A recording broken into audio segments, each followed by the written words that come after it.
TET prepare అవుతున్న అభ్యర్థులు social studies pedagogy paper 2లోని అంశాన్ని మనం ఈరోజు పరిశీలిద్దాం.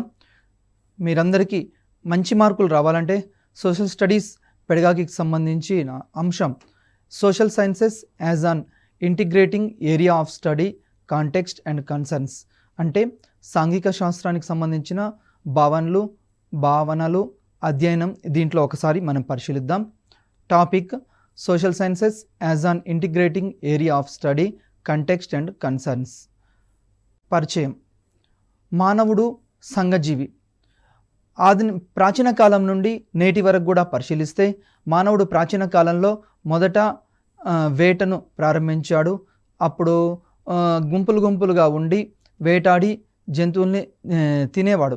నెక్స్ట్ మానవుడు సంఘజీవి, ఎందుకంటే మొదటి నుంచి కూడా ఆదిమ మానవుడు కూడా గుంపుల్లో మాత్రమే, అంటే జంతువులు ఏ విధంగా అయితే గుంపుల్లో సంచరిస్తుంటాయో మానవుడు కూడా క్రూర జంతువుల బారి నుండి రక్షించుకోవడం కోసం సంఘంలో ఒక భాగంగా ఉండేవాడు.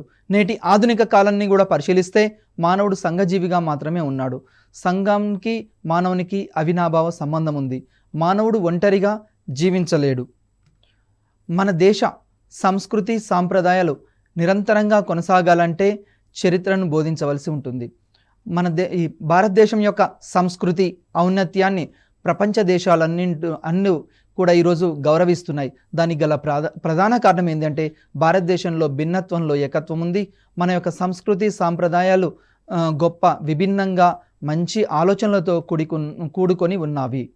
మన దేశంలో సాంప్రదాయాలు ఫర్ ఎగ్జాంపుల్ కట్టుబాట్లు, ఆచార వ్యవహారం, కుటుంబం, ఇవన్నీ నేటి ఆధునిక కాలంలో బాగా అభివృద్ధి చెందిన అమెరికా, బ్రిటన్, ఫ్రాన్స్ లాంటి దేశాలు కూడా మన దేశం యొక్క సంస్కృతి సాంప్రదాయాల్ని అభినందిస్తున్నాయి.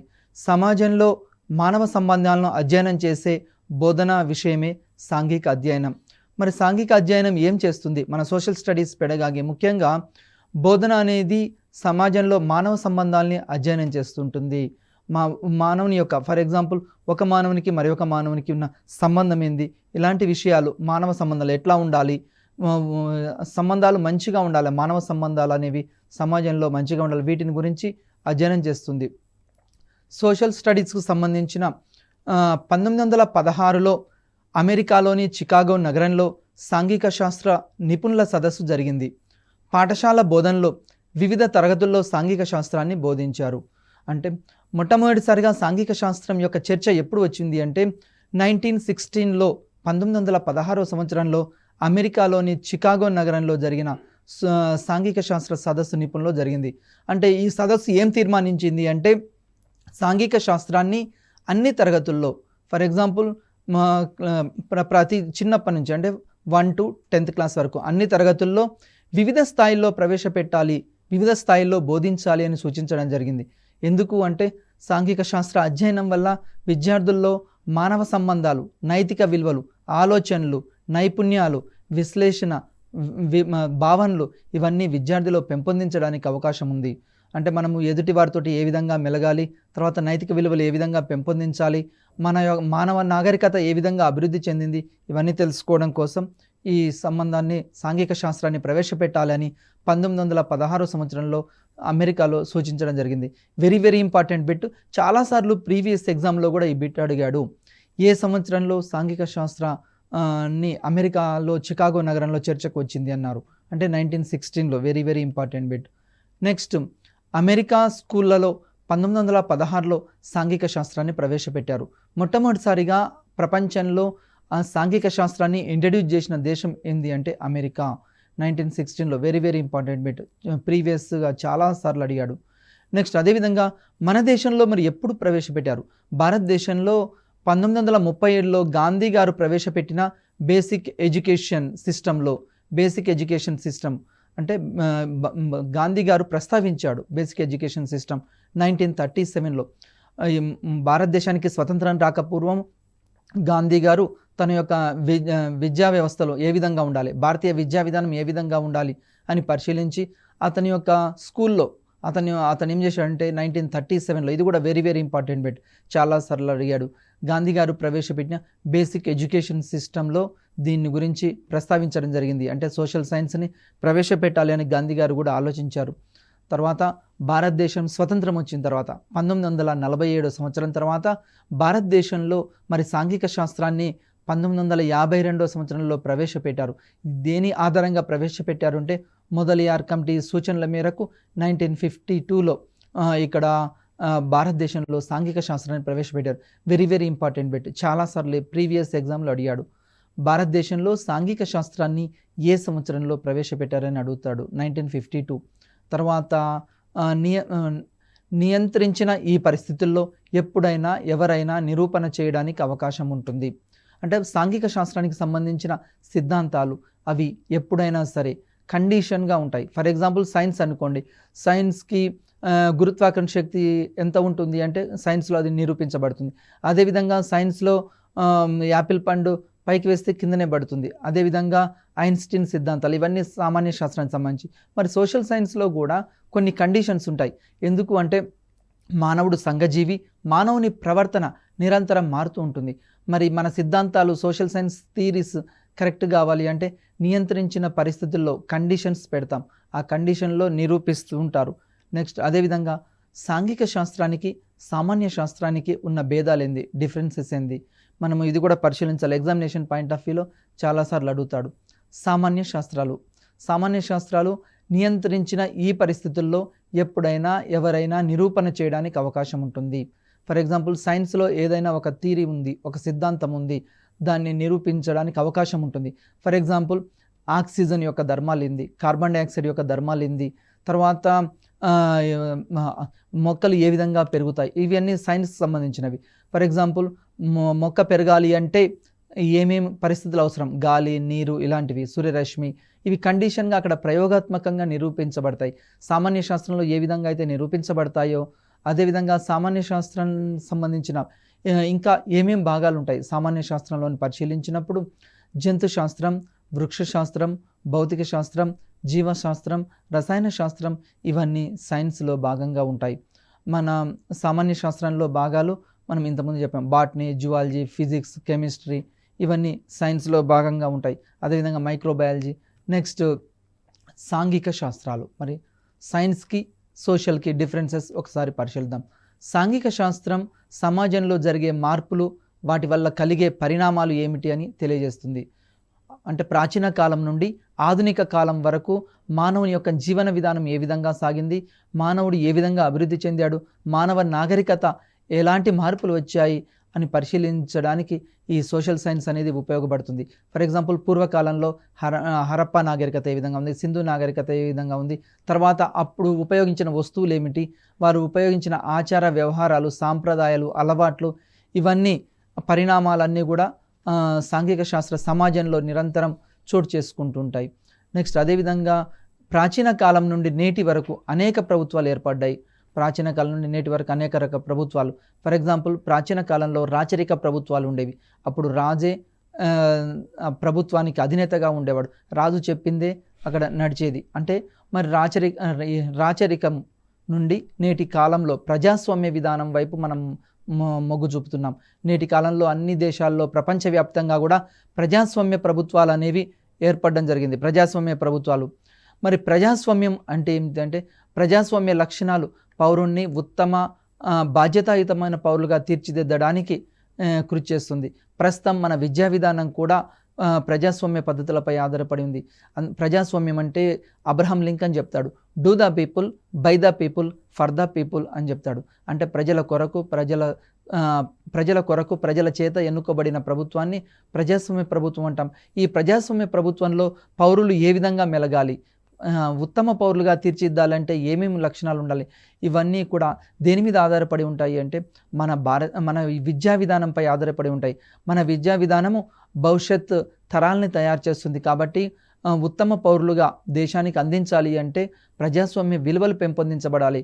అంటే ఎదుటి వారిని గౌరవించడం, నిజాయితీగా ఓటు వేయడం, అదేవిధంగా పౌరుని యొక్క హక్కులు, ప్రాథమిక హక్కులు ఉంటాయి, బాధ్యతలు ఉంటాయి, ఇవన్నీ కూడా తెలుసుకొని పౌరుడు సమాజంలో మెలగాలి. ఆ విధంగా మెలగడానికి సాంఘిక శాస్త్రం అనేది దోహదపడుతుంది. నెక్స్ట్ సాంఘిక శాస్త్రంలో ఏమేమి ఉన్నాయి? సాంఘిక శాస్త్రంలో పౌరశాస్త్రం, చరిత్ర, భూగోళ శాస్త్రం, అర్థశాస్త్రం అన్ని సాంఘిక శాస్త్రంలో ఉన్నాయి. ఫర్ ఎగ్జాంపుల్ సాంఘిక శాస్త్రం లో ఇవన్నీ విభాగాలు, వీటిని అదేవిధంగా తత్వశాస్త్రం, ఇంకా రాజనీతి శాస్త్రం ఇవన్నీ చెప్తూ ఉంటాం. సమాజ శాస్త్రం, నైతిక శాస్త్రం, ఇవన్నీ సాంఘిక శాస్త్రాలు. మరి ఒక్కొక్క దాన్ని పరిశీలిద్దాం. సాంఘిక శాస్త్రం, పౌరశాస్త్రం. సాంఘిక శాస్త్రంలో మొట్టమొదటిది పౌరశాస్త్రం గురించి పరిశీలిద్దాం. పౌరశాస్త్రం ఏం తెలియజేస్తుంది అంటే విద్యార్థుల్ని ఉత్తమ పౌరులుగా తీర్చిదిద్దడానికి సాంఘిక శాస్త్ర స్వభావం. పౌరశాస్త్రము ఏం ఉత్తమ పౌరులుగా తీర్చిదిద్దబడాలి.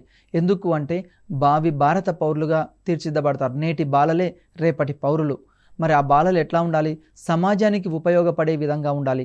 మారుతున్న పరిస్థితులకు అనుగుణంగా, మారుతున్న కాలానికి అనుగుణంగా, మారుతున్న ఆచార వ్యవహారాలకు అనుగుణంగా పౌరులు ఉత్తమ పౌరులుగా రూపొందించబడాలి అంటే పౌరశాస్త్రం అనేది ఉపయోగపడుతుంది. ఈ పౌరశాస్త్రంలో, రాజనీతి శాస్త్రంలో పౌరుడు తన యొక్క బాధ్యతలు ఏమిటి, విధులు ఏమిటి, ప్రభుత్వం యొక్క అధికారాలు ఏమిటి, తర్వాత సమాజం యొక్క అధికారాలు ఏమిటి, పౌరుల యొక్క అధికారాలు ఏమిటి, విచక్షణ అధికారాలు, ఇవన్నీ తెలుసుకోగలుగుతారు పౌరశాస్త్రంలో. అదేవిధంగా పౌరశాస్త్రం అధ్యయనం చేయడం ద్వారా రాజ్యాంగం అంటే ఏమిటి, రాజ్యాంగంలో ఉన్న ఆర్టికల్స్ ఏమిటి, ఇవన్నీ వాళ్ళు తెలుసుకోగలుగుతారు. భవిష్యత్తులో వారు దేశానికి ఉపయోగపడే రాజకీయ నాయకులుగా, అదేవిధంగా డాక్టర్లుగా, లాయర్లుగా, టీచర్లుగా, ఈ విధంగా భవిష్యత్ తరాన్ని రూపొందించడానికి అవకాశం ఏర్పడుతుంది.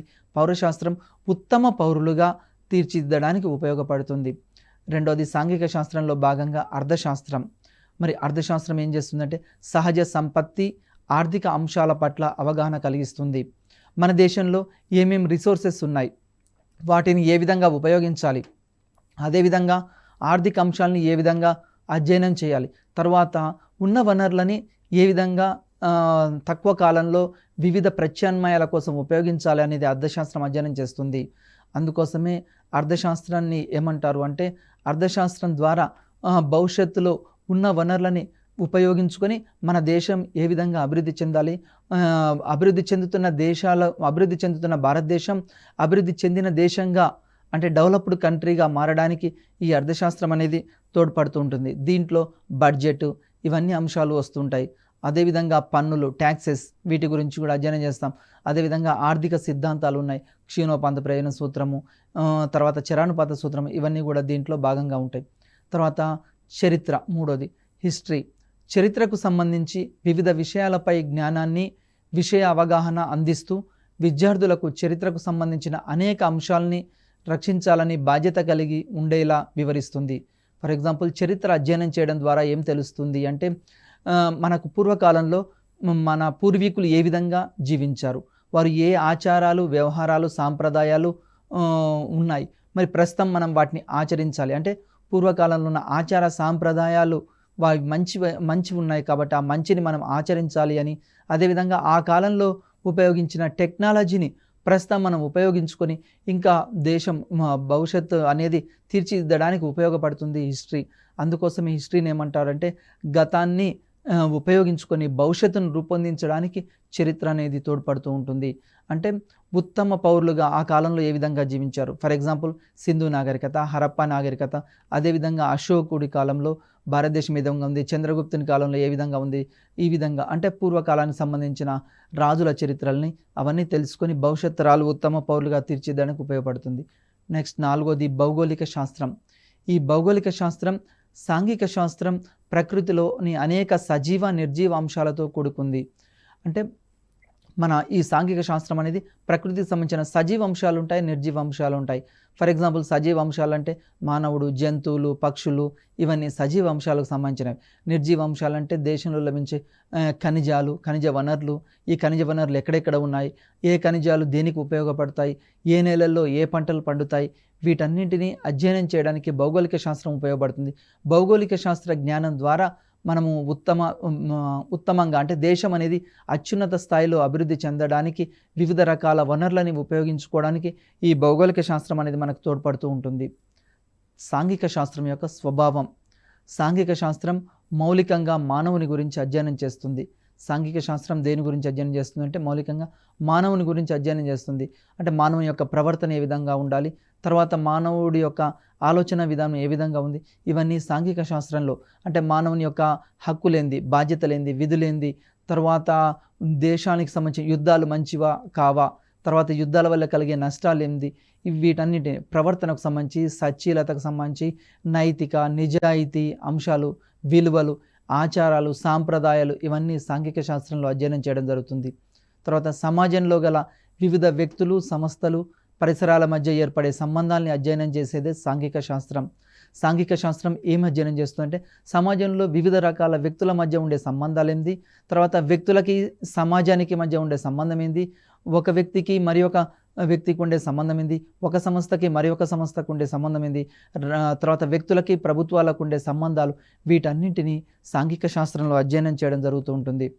తర్వాత సాంఘిక శాస్త్ర అధ్యయనం భౌతిక, భౌగోళిక, ఆర్థిక, సాంఘిక పరిసరాలతో వ్యక్తి సంబంధాన్ని వివరిస్తుంది. మన సోషల్ సైన్స్ ప్రధానంగా దేని గురించి అధ్యయనం చేస్తుంది అంటే జాగ్రఫీ గురించి, అంటే భూగోళ శాస్త్రాన్ని గురించి, అదేవిధంగా ఆర్థిక శాస్త్రం గురించి, అదేవిధంగా పౌరశాస్త్రం గురించి, చరిత్ర గురించి, వీళ్ళ మధ్య వ్యక్తుల మధ్య ఉన్న సంబంధాన్ని గురించి సాంఘిక శాస్త్రం అధ్యయనం చేస్తుంది. ఈ సాంఘిక శాస్త్రాన్ని అధ్యయనం చేయడం ద్వారా మనిషిలో విలువలు, నైతిక విలువలు పెంపొందించబడతాయి. పూర్వకాలంలో అయితే ఉమ్మడి కుటుంబాలు అనేవి ఉన్నవి. మరి ఆధునిక కాలంలో అన్ని వెస్టీ కుటుంబాలే. ఈ వెస్టీ కుటుంబాల్లో మనం యొక్క ప్రవర్తన ఏ విధంగా ఉండాలి, అదేవిధంగా భారతదేశాన్ని ఈరోజు ప్రపంచ దేశాలన్నీ గుర్తించాయి.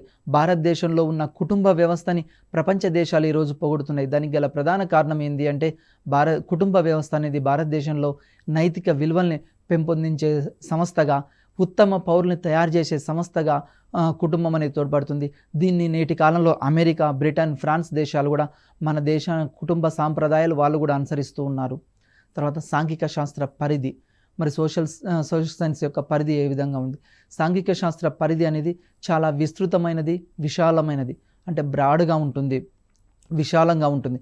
సాంఘిక శాస్త్రము ఒకవైపు తత్వశాస్త్రంతో, మరి ఒకవైపు సామాన్య శాస్త్రాలతోటి, మరో విధంగా తర్వాత రసాయన శాస్త్రము, భౌతిక శాస్త్రము, అదేవిధంగా పౌరశాస్త్రము, అర్థశాస్త్రము, వివిధ శాస్త్రాల మధ్య సంబంధాలను ఇది నెలకొల్పుతూ ఉంటుంది.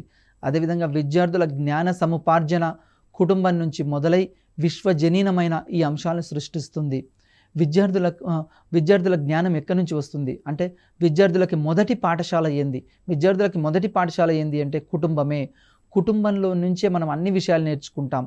సమాజంలో మొదటి పాఠశాల ప్రతి ఒక్క వ్యక్తికి ఏంది అంటే కుటుంబంలో మనము ఏది మంచి, ఏది చెడు, తర్వాత కుటుంబం ద్వారా అంటే కుటుంబంలో ఉన్న సభ్యులు, తల్లి మనకేం నేర్పిస్తుంది, చిన్నప్పుడే మాటలు నేర్పిస్తుంది, తర్వాత ఏ విధంగా ఇతరులతోటి మెలగాలి చెప్తుంది, అదేవిధంగా ఏ స్నానం చేయడం, ఇవన్నీ మన కుటుంబం ద్వారా నేర్చుకుంటాం. కుటుంబంలో ఒకరికొకరు సహకారం చేసుకోవడం, పరస్పర సహకారం, తర్వాత సాన్నిహిత్యం, కుటుంబంలో ఒకరి కష్టం వస్తే మరొకరు ఆదుకోవడం, ఇవన్నీ ఎక్కడి నుంచి మొదలవుతాయంటే కుటుంబం నుంచి.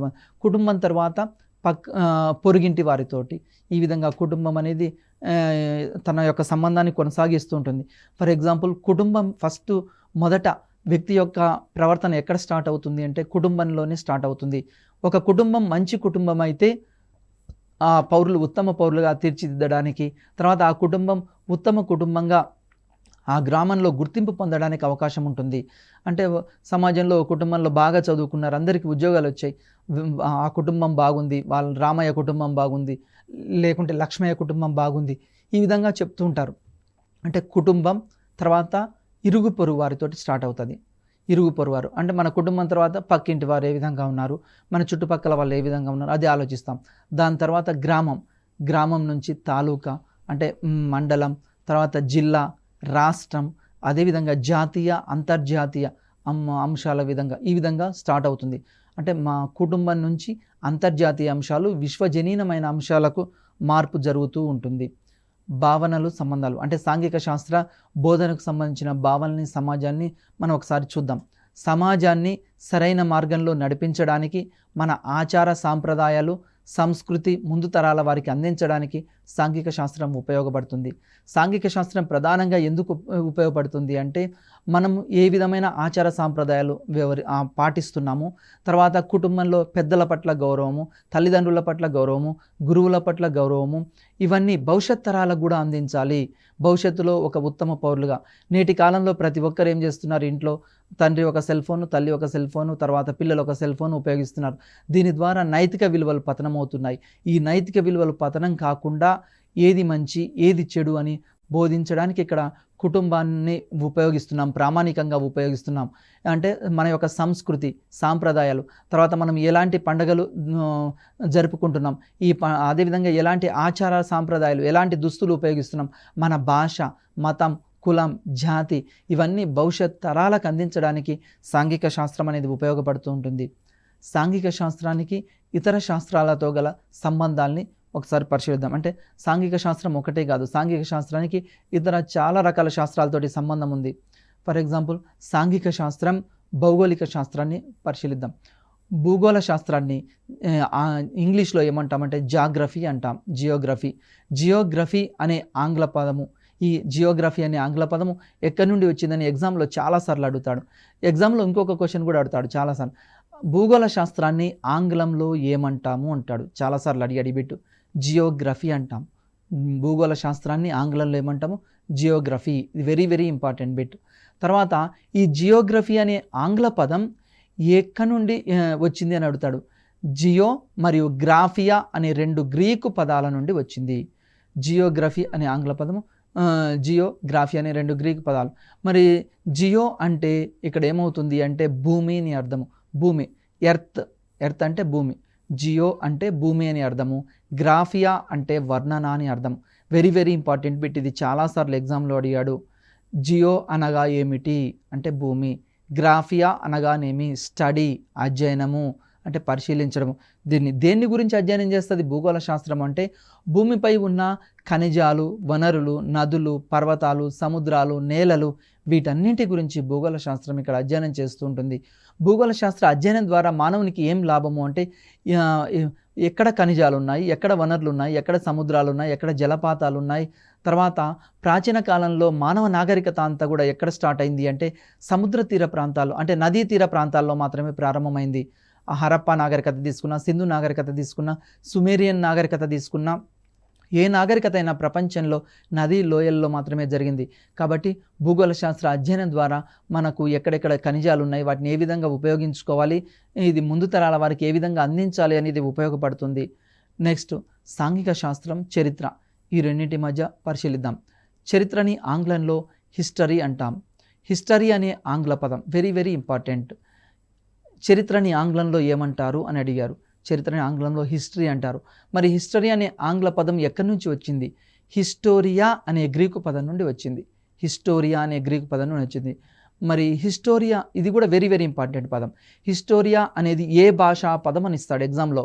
Option A Latin, option B ఆంగ్లం, option C Greek, option D పైదేది కాదని ఇస్తాడు. మరి హిస్టోరియా అనే పదం ఎక్కడి నుంచి వచ్చింది? ఇది గ్రీక్ పదం నుండి వచ్చింది. తర్వాత హిస్టోరియా అంటే పరిశోధన, అన్వేషణ అని అర్థము. ఇది కూడా చాలాసార్లు అడిగాడు. హిస్టోరియా అంటే ఏంది? పరిశోధన. మరి ఏం పరిశోధిస్తారు? మానవ నాగరికత ఏ విధంగా ఉంది, మానవ నాగరికతలు ఎక్కడ నుంచి ప్రారంభమయ్యాయి, తర్వాత సింధు నాగరికతలో కాలంలో ఉపయోగించిన వస్తువులు ఏమిటి, వాళ్ళ దుస్తువులు ఏమిటి, వాళ్ళ ఆచార సాంప్రదాయాలు ఏమిటి, వాళ్ళు ఎలాంటి జంతువుల్ని మచ్చిక చేసుకున్నారు, వాళ్ళు ఎలాంటి ఆహారాన్ని ఉత్పత్తి చేశారు, వాళ్ళు ప్రధానంగా ఏ ఆహార పంటలు ఉపయోగించారు, ఆ కాలంలో ప్రధానమైన లిపి ఏంది, ఆ కాలంలో వాళ్ళు ఉపయోగించిన రకరకాల వస్తువుల గురించి ఇక్కడ తెలుసుకుంటారు. తర్వాత ఇది వెరీ వెరీ ఇంపార్టెంట్ బిట్. చరిత్రకు మూల పురుషుడు ఎవరు? చాలాసార్లు ప్రీవియస్ బిట్ ఇది అడిగాడు. చరిత్రకు మూల పురుషుడు హెరిడోటస్ చరిత్ర మూల పురుషుడు. వెరీ వెరీ ఇంపార్టెంట్, మనకు చాలాసార్లు ఎగ్జామినేషన్లో అడిగాడు. చరిత్ర మరి ఏం అధ్యయనం చేస్తుంది అని ఒకసారి పరిశీలించినప్పుడు చరిత్ర భూత, వర్తమాన, భవిష్యత్ కాలాలకు సంబంధించిన అంశాలను అధ్యయనం చేస్తుంది. చరిత్రను అధ్యయనం చేయడం ద్వారా మనకేం తెలుస్తుంది? భూతకాలంలో ఏ విధంగా ఉంది అంటే ప్రాచీన కాలంలో ఏ విధంగా ఉంది. ఫర్ ఎగ్జాంపుల్, మానవుడు ఎలాంటి రకాల వ్యవసాయం, అగ్రికల్చర్లో ఎలాంటి రకాలు అంటే ప్రాచీన కాలంలో నాగలు ఉపయోగించాడు. మరి ప్రస్తుత కాలంలో ఏం చేస్తున్నాం? ట్రాక్టర్స్ ఉపయోగిస్తున్నాం. అంటే ప్రాచీన కాలాన్ని, భూతకాలాన్ని ఉపయోగించుకొని వర్తమాన కాలం ద్వారా భవిష్యత్ తరాలు మనకు సుఖంగా, హాయిగా జీవించడానికి వివిధ రకాల అంశాలు చరిత్ర అనేది దోహదపడుతుంది. అంటే పూర్వకాలంలో పడ్డ కష్టాలు కాకుండా వాటిని ఏ విధంగా సాధించాలి, వాటి పరిష్కార మార్గాలు ఏంది అని ఇక్కడ తెలియజేస్తూ ఉంటుంది. సాంఘిక శాస్త్రం, పౌరనీతి శాస్త్రం, ఇది కూడా ఒకసారి పరిశీలిద్దాం. సాంఘిక శాస్త్రానికి పౌరనీతి శాస్త్రాన్ని సంబంధం ఏంది? సివిక్స్ అనే ఆంగ్ల పదం సివిటాస్ అనే లాటిన్ పదం నుండి వచ్చింది. చాలాసార్లు అడిగాడు. Very very important bit. Civics అనే ఆంగ్ల పదం ఏ భాష నుండి వచ్చింది అంటాడు. సివిటాస్ అనే లాటిన్ పదం నుండి వచ్చింది. మరి సివిటాస్ అనగా అర్థం ఏమిటి? చాలాసార్లు అడిగాడు. సివిటాస్ అనగా నగరం లేదా పురం అని అర్థము. సివిటాస్ అంటే నగరం లేదా పురం అని అర్థం. ప్రీవియస్ బిట్ ఇది, very very important bit. Next, విద్యార్థిని మంచి ప్రజాస్వామ్య పౌరుడిగా శిక్షణ పొందడానికి ఏం ఉపయోగపడుతుంది? పౌరశాస్త్రం అనేది తోడ్పడుతుంది. అంటే పౌరశాస్త్రాన్ని అధ్యయనం చేయడం ద్వారా, రాజనీతి శాస్త్రాన్ని అధ్యయనం చేయడం ద్వారా పౌరుడి ఉత్తమ ప్రజాస్వామ్య విలువలు పెంపొందించడానికి అవకాశం ఉంటుంది. అంటే సమాజంలో మనము ఓటును ఏ విధంగా వినియోగించాలి అంటే నేటి కాలంలో పరిశీలిస్తే మనం ఓటు హక్కుని ఏ విధంగా వినియోగించాలి, గవర్నర్ యొక్క అధికారాలు ఏమిటి, ముఖ్యమంత్రి యొక్క అధికారాలు ఏమిటి, పార్లమెంటరీ తరహా వ్యవస్థ అంటే ఏంది, అధ్యక్ష తరహా వ్యవస్థ అంటే ఏంది, తర్వాత చట్టాలు బిల్లులు వీటి మధ్య తేడా ఏమిటి, ప్రాథమిక హక్కులు అంటే ఏంది, ప్రాథమిక విలువలు అంటే విధులు అంటే ఏమిటి, ఆదేశిక సూత్రాలు అంటే ఏమిటి, వీటన్నింటి గురించి ఇక్కడ మనకు తెలుస్తూ ఉంటుంది. పౌరులని ఉత్తమ పౌరులుగా తీర్చిదిద్దడానికి ఈ పౌరశాస్త్రం అనేది తోడ్పడుతుంది. సాంఘిక శాస్త్రం మరియు అర్థశాస్త్రంతో గల సంబంధం. సాంఘిక శాస్త్రానికి ఎకనామిక్స్తో ఉన్న సంబంధం ఏంటంటే నిత్య జీవితంలో విద్యార్థికి అవసరమైన ఆర్థిక విషయాలను, సిద్ధాంతాలను అర్థశాస్త్రం అధ్యయనం చేస్తుంది. ఈ ఎకనామిక్స్ ఏమి అధ్యయనం చేస్తుందంటే మానవుడికి దైనందిన జీవితంలో ఎదురయ్యే సమస్యలకు పరిష్కార మార్గం సూచిస్తుంది. మానవుని యొక్క కోరికలు అనంతం. ఒక కోరిక తీరగానే మరొక కోరిక జనిస్తూ ఉంటుంది. మరి ఉన్న వనరులు ఎట్లా ఉన్నాయి? లిమిటెడ్గా ఉన్నాయి, కొరతగా ఉన్నాయి. మరి మానవుని కోరికలు అనంతాలు, మరి ఉన్న వనరులు మాత్రము కొరతగా ఉన్నాయి. ఈ కోరికలకి వనరులకి మధ్య అవినాభావ సంబంధం, ఏ విధంగా వాటిని సాల్వ్ చేయాలి అనేది అర్థశాస్త్రం అనేది ఇక్కడ తెలియజేస్తుంది. అదేవిధంగా అర్థశాస్త్రంలో ద్రవ్యోల్బణము, తర్వాత వివిధ రకాల అంశాలను ఇక్కడ తెలియజేస్తూ ఉంటుంది. అదేవిధంగా ఉత్పత్తి, పంపిణీ, వినిమయం, జాతీయోత్పత్తి, జాతీయ ఆదాయం, తలసరి ఆదాయం, ప్రణాళికలు మొదలైన సమస్యల గురించి అర్థశాస్త్రం ద్వారా విద్యార్థులు అనేక విషయాలు నేర్చుకోగలుగుతారు. అంటే ఈరోజు అర్థశాస్త్రం అధ్యయనం చేయడం ద్వారా ఉత్పత్తి అంటే ఏంది, ప్రొడక్షన్ అంటే ఏంది, తర్వాత డిస్ట్రిబ్యూషన్ అంటే ఏంది, తర్వాత కన్జంప్షన్ అంటే ఏంది, వీటన్నింటిని తెలుసుకోగలుగుతారు. అదేవిధంగా జాతీయోత్పత్తి అంటే ఏంది, గ్రాస్ నేషనల్ ప్రొడక్ట్ అంటే ఏమిటి, ఈ అన్ని విషయాలు అర్థశాస్త్రం ద్వారా తెలుసుకోగలుగుతుంటారు. నెక్స్ట్ అదేవిధంగా సాంఘిక శాస్త్రం సమాజ శాస్త్రంతో గల సంబంధం. సమాజంలో సంఘాల ఏర్పాటు, వ్యవస్థీకరణ, పరిణామం గురించి ఇక్కడ చర్చిస్తారు. అంటే సమాజంలో సంఘాలు ఏ విధంగా ఏర్పడ్డాయి, తర్వాత ఏ విధంగా పరిణామం చెందింది, సమాజంలో గల సమస్యలు ఏమిటి, వాటి పరిష్కార మార్గాలు ఏంది కూడా ఇక్కడ తెలియజేస్తుంది. ఫర్ ఎగ్జాంపుల్ సమాజంలో నేటికి కూడా అనేక రకాల సమస్యలు ఉన్నాయి. ఫర్ ఎగ్జాంపుల్ ద్రవ్యోల్బణ సమస్య, తర్వాత సమాజంలో ఇంకా ధరలు నిరంతరం పెరుగుతూ ఉంటాయి. అదేవిధంగా సమాజంలో వనరుల కొరత అనేది ఉంది. మరి వీటన్నిటికీ పరిష్కార మార్గం ఏం సూచిస్తుంది అంటే ఇక్కడ సమాజ శాస్త్రం తెలియజేస్తుంది. అదేవిధంగా సమాజంలో ఉమ్మడి కుటుంబము, వివాహము, విడాకులు, తర్వాత సమాజంలో మానవ సంబంధాలు, వీటన్నిటి గురించి కుటుంబం ఏ విధంగా ఉండాలి, తర్వాత పితృస్వామిక వ్యవస్థ, మాతృస్వామిక వ్యవస్థ, సమాజంలో వివిధ రకాల సమస్యలు ఉన్నాయి. వాటన్నిటిని బాల్య వివాహాలు అవుతుంటాయి. తర్వాత వరకట్న నిషేధ చట్టాలు, బాల కార్మికులు ఉంటారు. వీటన్నింటి గురించి ఇక్కడ అధ్యయనం చేస్తుంది. అదేవిధంగా సమాజంలో గల కొన్ని దురాచారాలు ఉన్నాయి, వాటికి గల కారణాలు ఏంది. ఫర్ ఎగ్జాంపుల్ సతీ సహగమనము. అదేవిధంగా మనకు ప్రాచీన కాలంలో అయితే ఇంకా ఈ నేటికి కూడా స్త్రీల పట్ల వివక్షను చూపించడము, అంటే స్త్రీ వివక్ష అనేది చూపిస్తున్నారు. వీటన్నింటినీ ఇక్కడ సమాజ శాస్త్రం అధ్యయనం చేస్తుంది. సమాజంలో గల దురాచారాలు అంటే అంటరానితనము, వీటన్నింటినీ రూపుమాపడానికి కూడా ఈ సమాజ శాస్త్రం అనేది ఉపయోగపడుతుంది. వివాహం ఏ విధంగా ఉండాలి, కుటుంబం ఏ విధంగా ఉండాలి, తర్వాత ఆచారాలు ఏమిటి, సాంప్రదాయాలు ఏమిటి, ఇవన్నీ ఎక్కడ అధ్యయనం చేయబడతాయి అంటే సమాజ శాస్త్రంలో, మనకి ఇక్కడ సోషియాలజీలో తెలుసుకోవడం జరుగుతుంది. తర్వాత సాంఘిక శాస్త్ర మేధావుల ఆవిష్కరణలు. కొన్ని సాంఘిక శాస్త్ర మేధావులకు సంబంధించిన ఆవిష్కరణలు ఉన్నాయి. First Christopher Columbus. ఇతడు ఇటలీకి చెందిన ఒక నావికుడు. ఇతడు ఏం చేశాడంటే అట్లాంటిక్ సముద్రంపై తన ప్రయాణాన్ని కొనసాగించి అమెరికా ఖండాన్ని యూరోపియన్లకు పరిచయం చేశాడు. Very very important bit. America ఖండాన్ని యూరోపియన్లకు పరిచయం చేసింది ఎవరంటారు? Christopher Columbus. నెక్స్ట్ అదేవిధంగా మ్యాక్స్ వెబర్. ఇతని సిద్ధాంతాలు ఆర్థిక సిద్ధాంతాలు పద్ధతులతో పాటు అర్థశాస్త్రాన్ని, చరిత్రను కూడా ఇతడు చాలా రకాల సేవలు అందించాడు. మ్యాక్స్ వెబరు ఎకనామిక్స్లోనే కాకుండా ఇంకా హిస్టరీకి సంబంధించిన అంశాల మీద కూడా ఇతడు కృషి చేయడం జరిగింది మ్యాక్స్ వెబర్. తర్వాత ఇంకొక ఎమినెంట్ పర్సన్ ఉన్నాడు, కారల్ మార్క్స్. ఇతడి గురించి మీ అందరికీ తెలుసు. ఇతడు తన సిద్ధాంతాన్ని సామ్యవాద సిద్ధాంతంగా శాస్త్రీయమైనదిగా అభివర్ణించాడు. కారల్ మార్క్స్ తన యొక్క సిద్ధాంతాన్ని సామ్యవాద సిద్ధాంతంగా అభివర్ణించాడు. అదేవిధంగా క్యాపిటలిజం, ఇతడు దాస్ క్యాపిటల్ అనే గ్రంథాన్ని రచించడం జరిగింది. ఈ గ్రంథం very very important bit. Karl marks రచించిన గ్రంథం ఏమిటి అంటాడు, దాస్ క్యాపిటల్. అదేవిధంగా అమర్త్య సేన్ ఇతడు అర్థశాస్త్రంలో సంక్షేమ అర్థశాస్త్రంపై పరిశోధనలు చేశాడు. ఇతడు social choice theory to welfare of economics and social justice అనే గ్రంథాలు కూడా రచించాడు.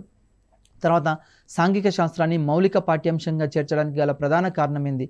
విద్యార్థులు తమ సమస్యలను సమర్థవంతంగా పరిష్కరించుకోవడానికి ఈ యొక్క సోషల్ సైన్స్ అనేది ఉపయోగపడుతుంది. విద్యార్థులు తమంత తాము సమస్యలను పరిష్కరించుకోగలుగుతారు. సమాజంలో అనేక వనరులు ఉన్నాయి, మరి అవన్నీ దుర్వినియోగం కాకుండా ఉండాలి అంటే సోషల్ సైన్స్ అధ్యయనం చేయాలి. అదేవిధంగా విలువలు క్షీణిస్తున్నాయి నేటికి కూడా, ఆ విలువలను క్షీణించకుండా ఉండాలి అంటే కూడా సోషల్ సైన్స్ ఉపయోగపడుతుంది. అదేవిధంగా ప్రకృతి వనరులని సంరక్షించాలి. విద్యార్థి జ్ఞాన సముపార్జన కుటుంబం నుంచి మొదలై విశ్వజనీనమై ఉండాలని కొఠారి కమిషన్ సూచించడం జరిగింది. కొన్ని ప్రాక్టీస్ బిట్లు చెప్తా చూడండి, వెరీ వెరీ ఇంపార్టెంట్. సాంఘిక శాస్త్ర బోధన ప్రధాన ఉద్దేశం ఏమిటి? ఆప్షన్ ఏ సాంఘిక శిక్షణ, ఆప్షన్ బి నాయకత్వ శిక్షణ, ఆప్షన్ సి జ్ఞానార్జన, ఆప్షన్ డి మతపరమైన శిక్షణ. మరి సాంఘిక శాస్త్ర బోధన యొక్క ప్రధాన ఉద్దేశం ఏంటంటే సాంఘిక శిక్షణ అంటే మనకు సోషల్గా ఏ విధంగా సమాజంలో జీవించాలని తెలియజేస్తుంది. నెక్స్ట్, సాంఘిక శాస్త్రాన్ని విద్యా ప్రణాళిక ఉద్భవించిన సంవత్సరం అంటే సాంఘిక శాస్త్రాన్ని 1916వ సంవత్సరంలో అమెరికాలోని చికాగో నగరంలో సోషల్ సైన్స్ సంబంధించిన సదస్సు జరిగింది. ఆ సదస్సులో అమెరికా దేశంలో ఇక్కడ ఇంట్రడ్యూస్ చేశారు అక్కడి స్కూల్లో. నెక్స్ట్ చూడండి, సాంఘిక శాస్త్రాన్ని మొదట ప్రవేశపెట్టిన దేశం ఏంది? Option A Britain, option B Bharat, option C America, option D Japan. Correct answer America. అంటే సాంఘిక శాస్త్రాన్ని మొదట ప్రవేశపెట్టిన దేశం ఏంది అంటే అమెరికా దేశంలో సాంఘిక శాస్త్రాన్ని ప్రవేశపెట్టారు. ఇది వెరీ వెరీ ఇంపార్టెంట్. తర్వాత పాఠశాల స్థాయిలో సాంఘిక శాస్త్ర అధ్యయనం భారతదేశంలో ఒక నిర్బంధ పాఠ్యాంశంగా ప్రవేశపెట్టాలని సూచించిన కమిషన్ ఏది? ఆప్షన్ ఏ సెకండరీ విద్యా commission, option B Kothari committee, option C Rammurthy committee, option D Radhakrishnan committee. Correct answer ఏంటంటే సెకండరీ విద్యా కమిషన్. అంటే సాంఘిక శాస్త్రాన్ని భారతదేశంలో నిర్బంధంగా ప్రవేశపెట్టాలని సూచించారు. ఎందుకు అంటే సాంఘిక శాస్త్రాన్ని అధ్యయనం చేయడం ద్వారా ఏమవుతుంది అంటే మన ఉత్తమ విలువలు అంటే ఏమిటి, పౌరుని యొక్క బాధ్యతలు ఏమిటి, ఇవన్నీ తెలుసుకోవడానికి కూడా ఇక్కడ సాంఘిక శాస్త్రం అనేది ఉపయోగపడుతుంది. కాబట్టి పాఠశాల స్థాయిలో సాంఘిక శాస్త్రం ఉండాలి. ఎందుకంటే ఉత్తమ పౌరులుగా, భావి భారత పౌరులుగా తీర్చిదిద్దబడాలి అంటే సాంఘిక శాస్త్రాన్ని ప్రవేశపెట్టాలి అని ఇక్కడ సూచించారు. దానికి అనుగుణంగానే సాంఘిక శాస్త్రాన్ని ఇక్కడ ప్రవేశపెట్టారు. వివిధ రకాల కమిటీలు కూడా ఉన్నాయి. ఆ కమిటీల యొక్క సూచనల మేరకు మనం ఇక్కడ సాంఘిక శాస్త్రాన్ని ఇంట్రడ్యూస్ చేస్తున్నాం. మనం ముఖ్యంగా ఈ చాప్టర్లో మనం తెలుసుకున్న అంశం ఏంటి అంటే సాంఘిక శాస్త్రం అంటే ఏమిటి, సాంఘిక శాస్త్రానికి వివిధ శాస్త్రాలతో గల సంబంధం ఏంది, సాంఘిక శాస్త్రానికి సామాన్య శాస్త్రాలతో ఉన్న సంబంధం ఏంది, సాంఘిక శాస్త్రాన్ని విద్యా విధానంలో ఎప్పుడు ప్రవేశపెట్టారు, సాంఘిక శాస్త్ర అధ్యయనం ద్వారా విద్యార్థుల్లో ఏమి పెంపొందించబడతాయి అనే అంశాలు ఇక్కడ చర్చించడం జరిగింది. దీన్ని అధ్యయనం చేయడం ద్వారా మీరు ఎక్కువ మార్కులు సాధిస్తారని ఆశిస్తూ ముగిస్తున్నాను. నమస్తే.